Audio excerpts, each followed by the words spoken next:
What's up, y'all? Today we're going to be taking a look at some of the Mad Eyes matches I got in Ranked. Let's take a look. So this first match we're going to take a look at is on Red Church. You can see I spawned in the top left here, and we can see we have a Prisoner in the middle, Knight up top, Batter on right, and Antiquarian at Wedding. Now this is pretty much always the spawn you're going to want to take with Mad Eyes because there's a console that spawns right next to you here. I'm going to go ahead and change my camera perspective, and we're going to get going into the match. You can kind of see some of the builds on the side. I'll just show you the Mad Eyes one for now because it's really important that you see how this starting trap goes. So any Mad Eyes player, this is typically the first trap that you learn of, and it's where if you block all three of the exits with Mad Eyes, you can go right here and walk right to the back and vault this, and because I'm carrying up, this last window gets blocked, which is fantastic. You can also use the alternative of using the wall, the console that spawns right inside a shack to also block off that area. But this is just kind of a fast way of doing it. But yeah, now there's no way for Prisoner to get out, and those walls last for usually enough time for me to get my first down here. You can see Prisoner had next to nothing to work with. Sometimes more durable characters can take a little bit longer, but the nice thing that happens here is that I am within range of Mad Eye's chair here. We call this one Mad Eye's chair because it's kind of crazy. I took the survivor to this chair, and I didn't actually realize that this console, you can see this console was like out. But normally there's a lot of walls you can kind of place there that make it very tough for survivors not just to get the rescue, but to also escape after they've gotten the rescue. I just wanted to pull out the stick there. I know that kind of where Prisoner's going. You can see I kind of go for another trap kind of in this area. Now Prisoner doesn't actually realize I made like a crucial mistake here in my plan. There actually was a way for Prisoner to escape there, and it would have been by running around kind of the area in the back. I didn't actually place that wall all the way to the edge, but Prisoner doesn't realize it, thinks it goes all the way to the wall, which, I mean, that works for me, but I end up getting this re-down here, which is fantastic. And so we're going to go ahead and take this. We're going to take Prisoner to the chair that's over here. I thought about going for Mad Eye's chair, but then I've had to drop, and then I wouldn't actually been able to make it in time, so this is just a lot faster, more efficient. Not a super strong chair, but again, whenever possible. It's important to note that for middle, you have two consoles that actually reach the middle one. You have that one that's like spawns right in the middle, and then you have the one that spawns like just outside.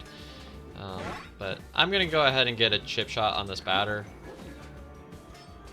It was better than nothing. This is also a little smart thing you can do here. You can block off kind of the survivors' paths, and you can see I do that. I also do that in some later recordings here too. But for the sake of this, I think I'd try to go for like some larger traps. But he kind of ends up weaseling his way out of it. But it's very tough for survivors to kind of dodge a lot of those areas. But sometimes you can get away with that. Usually I kind of recommend going for some longer. You could see that fast reaction time on that console made it, so I was able to get another hit on Anti, get a hit on Knight. Now, this survivor actually did a pretty nice job with the camera angle here. I go for Prisoner once again. And for some reason, Batter didn't use this flywheel. I kind of would have thought Batter would have gone for it. That Antiquarian interpreted me going into my console as a pickup animation, but Mad Eyes is not actually too weak to harassers, and I knew there was flywheel. Usually if you catch a survivor kind of running into a wall, that's usually them trying to flywheel something. Survivors that haven't gotten used to doing all of the things, paying attention where you're going and nailing the flywheel at the same time. But I know that Prisoner is my target, so I go for a trap here. He kind of weasels his way out, but I get it eventually. And this is where, when you have max presence, that's when you get really scary with the walls. And you can see, this is all at 4 ciphers remaining. You can see, with survivors that are unprepared, you can really deal some serious damage. And I mean, I could go for kind of the wall thing that we had done before, but I think my main concern was, yeah, they can't actually hit batter's balls through those chairs. I think the main concern that I had was that console was pretty much drained, so it would have been tough to get that wall actually off. But Prisoner is dead on chair. And now this is where Mad Eyes can really take the match and run. Again, it's a lot tougher if you aren't able to get kind of that early game start. And especially kind of where this batter's going. Batter is approaching this kind of middle broken territory. Something that I've been doing now that kind of took me a bit too long to learn was that whenever a batter shoots at you, it's definitely worth the time to actually break the ball, because otherwise it'll kind of come back to haunt you if you let him keep picking it back up. So in most circumstances, it is actually worth it to destroy the batter's balls, especially with batter as a harasser. Right here, you can see I was like kind of somewhat focused on batter, but with Mad Eyes, it's more about control than it is about like strictly chasing here. And I can get away with doing just some small like chip shot kind of things here. I'm trying to like set up for a big trap. I kind of placed my walls kind of in the wrong area to get away with that. And again, once again, you can see what I'm kind of doing here. That's a lot of mistakes that a lot of people make, and one that I made for a long time is not actually destroying those balls. And I actually nail a really nice trap here, which actually allows me to get the Antiquarian down. Now this is where I like to run warp with Mad Eyes. I find that it makes kind of the pickup process a lot faster. And I don't chase too often, so like Blink is maybe not quite as useful. I like that it does have some application in chase, but the majority of the time I just kind of use it so that I can get to the chairing process a lot faster, which I think is a perfectly valid reason to carry it. A lot of people kind of think it's crazy, but I like it a lot.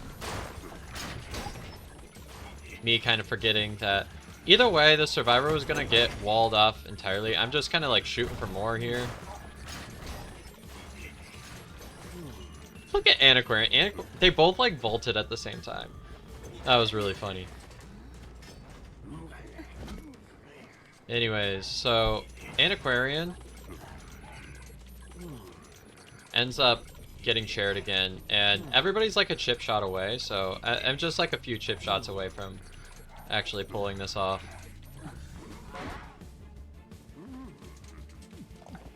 And you can see Knight doesn't have self-heal, so he's pretty much just out of commission. I have like as much time as I could possibly want. And Antiquarian not having flywheel goes down there. I also could have used the console and walled off this area, but it was just really simple. So let's go on to the second match that we have. So this second match also features kind of this middle trap. And this is, again, if you're looking to pick up Mad Eyes, this is the first trap that you should learn. So the survivors went like a really weird spawn set. I have no idea what Doc is doing in Top Broken, but that's what they decided to do. Enchantress in Wedding and Journalist at Graveyard, and we have Prisoner in middle. Of course, we know who we're going to chase here. Nothing new. Let's go ahead and take a look at how this match goes. So you can see we got Journalist with Tide, Doc with Windows. And the interesting thing about this one is Prisoner actually weasels his way out. Kind of depending on where the spawns are, sometimes if they run the right direction, they can kind of weasel out.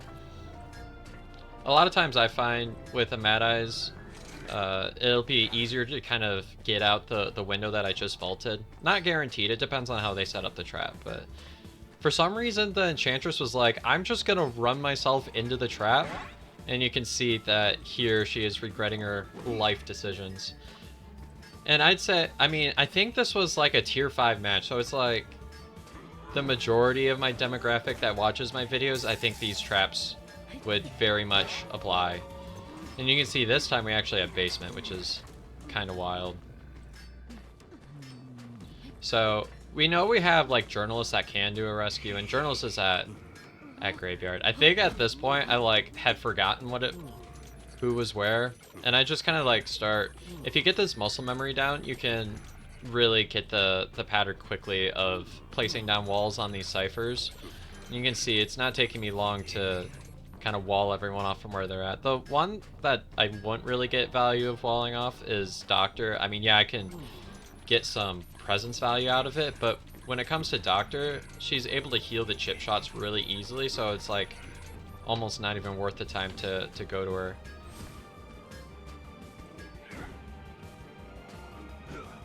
I was thinking I could get like a regular attack there, but with the attack canceled. But Journalist ends up getting a rescue. I'm just here waiting for Enchantress. I didn't want her to be able to farm up too much guard, so I end up getting this hit, and for some reason Doc is here in the middle.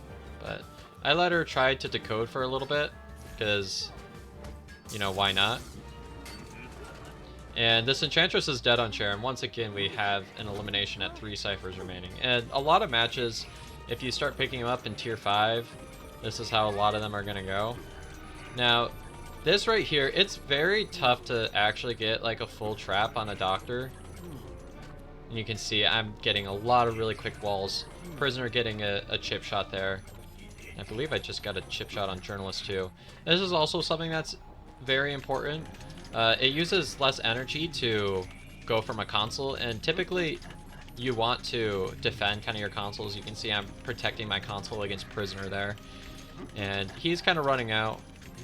I don't think he was realizing just how much energy there was left, but disconnecting the connection is also worthwhile there.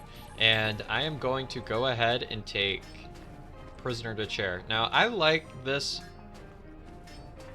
chair here. I think it's pretty good, but I believe because of all the walls set up, I actually make my way over. So this is kind of like the backgate Mad Eye's chair. This one's really good for Mad Eyes, and if I recall correctly, I get some... I think I misplay this one. I forget. But there's a lot of ways that you can kind of defend yourself from that chair that make it just nasty, nasty, nasty. But the rocket chair can make it so that those walls disappear very quickly. I try to go for like a couple of traps here. And like this Doctor barely makes it in time, just barely. I thought she wasn't going to be able to make it in time there.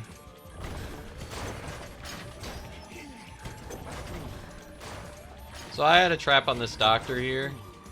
And I'm trying to like get this trap, but then it's like, oh, those walls disappear like instantly. But you can see how much damage I was able to dish out in this area. He was like barely able to weasel out. I was trying to get a little greedy with some of the placement, and it just didn't work out. But Prisoner is 1 chip. Now, a lot of these consoles are like out of energy, so I can't really do anything here. But if I was able to get another chip shot on the Prisoner, then I'd kind of be right back in the position that I was. But this is where you can see Doctor is just really annoying. What I should have done is I should have just went for a double hit on the Doctor. And something that's really common is if you just kind of charge attack in front of a pallet, get out of the area, a lot of times survivors will try to place down the pallet after you swing. And this is actually a nice little trap here to know too. So I ended up getting this right here, which is a really tough trap for survivors to get out of. And that actually makes it so... Because Prisoner got rescued after half, I'm totally fine just taking him to this chair that's like right here. But yeah, that's also a really nice trap to know that I don't actually get to pull off too much, because how often are we getting in that box coming from that direction? Especially as a Mad Eyes, it's not very often, but it's a cool one to know. And a lot of times, survivors will want to kite out more in the open against Mad Eyes too. I was really trying to see if I could get the hitbox there, but I'm trying to get my next down, because if I get another down, then I get pretty much everything that I need. Something interesting to look in for myself too would be to look at kind of like some teleport Mad Eyes type things, because Mad Eyes can also do... I could see that Doctor gets injured here. Watch how I do this trap. So Doc ends up trying to heal. I was trying to identify which one that she was trying to actually go towards. And I get kind of this full trap on the doctor here again. And once again, Doctor doesn't realize that this window is also trapped, and you can kind of see like the instant look of regret once she runs through this area. So many good traps that you can do with Mad Eyes on this map. Kind of crazy. The only thing that would make him even more busted here is if he had literally anything in middle broken, because there was so much potential. But middle broken, this is something you know for all y'all Survivor mains out there. Middle broken is like pretty much safe for you all. So, anyways. I get this on Doctor. I, like, kind of somewhat go for the 4K here. I'm trying to get kind of these big walls off, but not really working.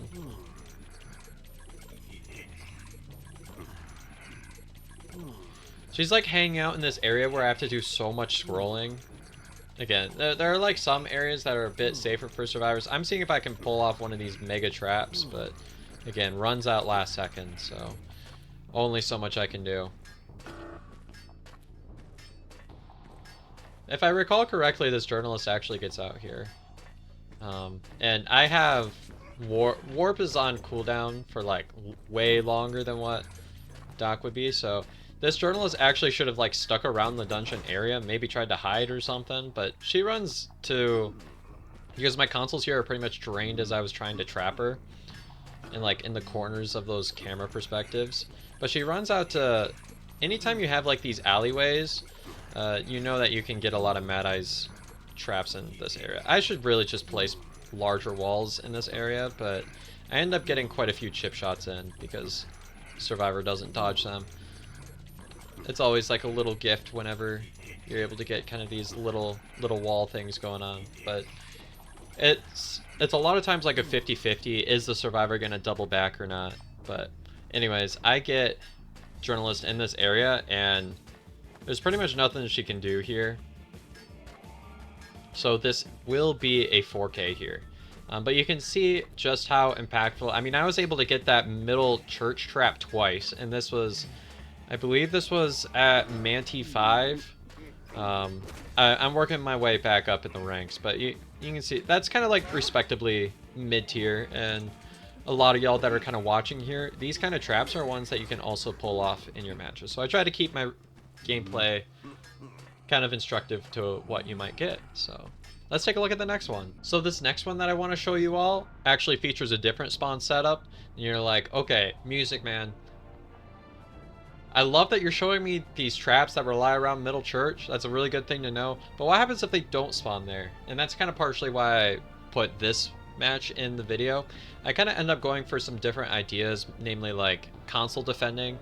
And actually I keep myself really flexible until I end up getting a target that I can actually go after. So let's go ahead and take a look at the match, shall we?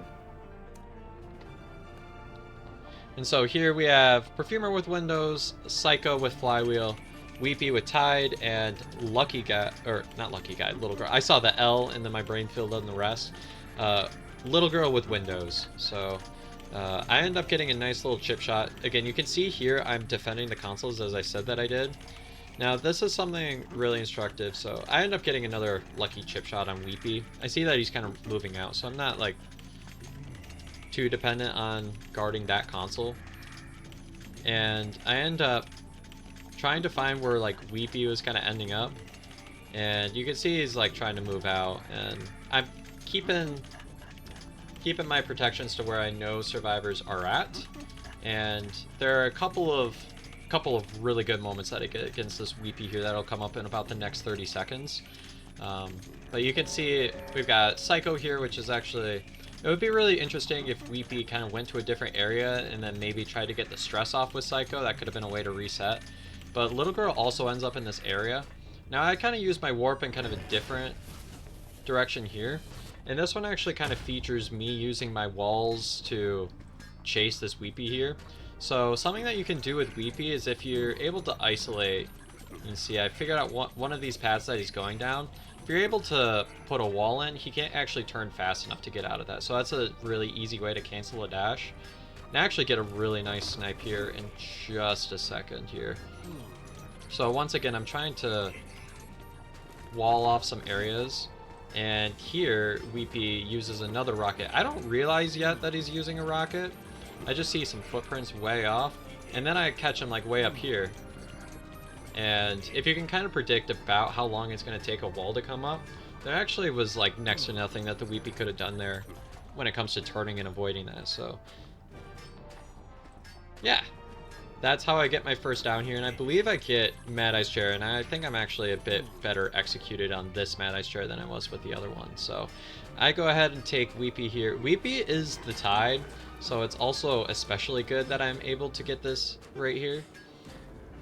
And if I recall correctly, it might be the perfumer that tries to rescue here somehow. No, it's a little girl. Now, I place my wall in a way that the survivor can't actually rescue through, so this is pretty much stuffed here. And she uses 2 pages. Yeah, they regenerate, but it's also just really nice to get rid of those. And so that's where you can kind of see Mad Eye's chair can be kind of nuts under certain circumstances. And I'm trying to get... This psychologist actually, throughout the whole match, does a pretty good job. Like, I'm not even gonna lie. It's past half, so I don't mind rushing this. I thought I was going to get some snipes there, but fail at that. Now from here, I'm trying to figure out where the rocket is, and you can see I do the exact same thing yet a 3rd time. This Weepy doesn't realize what he's doing, and I actually get a really nice trap here as a result, so. I don't have to warp here, but I decide to do it. Just kind of speed up my process a little bit. So I am actually able to take Weepy with Tide over here to my chair. And maybe I could have gone for a chair a little bit closer. I just figured I didn't care if this rocket chair gets eliminated because it's not one that I want to use to camp anyways. There are some hunters that like it. Mad Eyes is not one of them because you have to drag a console so far to get that. And you can see when I'm kind of in this area, I'm really just trying to guard things as much as I can. And you can see that I actually get a really nice trap here once again. And there's no way for the survivors to actually get out of there. Now I see little girl is right there. And now, because this is where it would have been nice to maybe have my warp there, I could have gotten another hit on perfumer. But again, I'm playing things patient, trying to block the cipher decoding whenever I can. They're trying to heal here. They actually get this off if I recall. No, they don't. But again, a lot of times you get this. This is why middle church is so dangerous against Mad Eyes. Now I know I've done 3 church Mad Eyes matches, but those are kind of the ones where you can really showcase what Mad Eyes can do. And you see I'm able to get another chip shot by Psychologist there. If I recall correctly, Psychologist got trapped there. I didn't even realize that because I didn't bother to check. I was so distracted by this perfumer here. But Psycho ended up vaulting the wall to avoid the full trap. Because if you're a survivor, you're like, okay, I got to get out of here or he's going to continue walling me. But I ended up getting distracted by the perfumer. And so here, I believe in this area, I end up seeing one of the crows fly up. Sprinter actually released a short kind of talking about what that means when there is there's a crow flying up. It means that there's a survivor in the area. And the nice thing is that I'm able to see through the windows and use my console just to kind of see what's going on in the area. And once again, same thing as what we've done before. There is a lot of that goes on with Mad Eyes when it comes to muscle memory. So I end up getting this exact same trap that I got with the doctor of the previous matchup, which is absolutely nuts. So, and again, this is pretty much free to go for the 4K here. Last cipher is only at like 50%, so I'm like, why not? And I believe the final deduction doesn't actually activate until one of them doesn't have self-heal. I could be wrong about that, don't quote me. But I think that's why I'm like still trying to learn all the rules on how that works because it is a pretty new change. And from here, I wanted to get like a full trap, but I was a little bit late. Either way, no matter.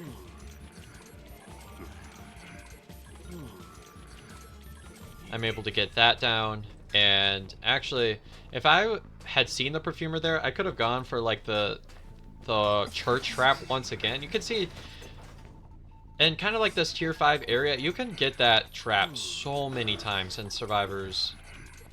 Especially because a lot of survivors are just unaware of Mad Eye's abilities. Also, using a pocket watch is useless there because I'm not actually within distance for that chime to work. But you can see just how nasty Mad Eyes can be on this map. So I hope you all enjoyed. If you did, please consider leaving a like and subscribing. And I'll see you all next time. Bye-bye.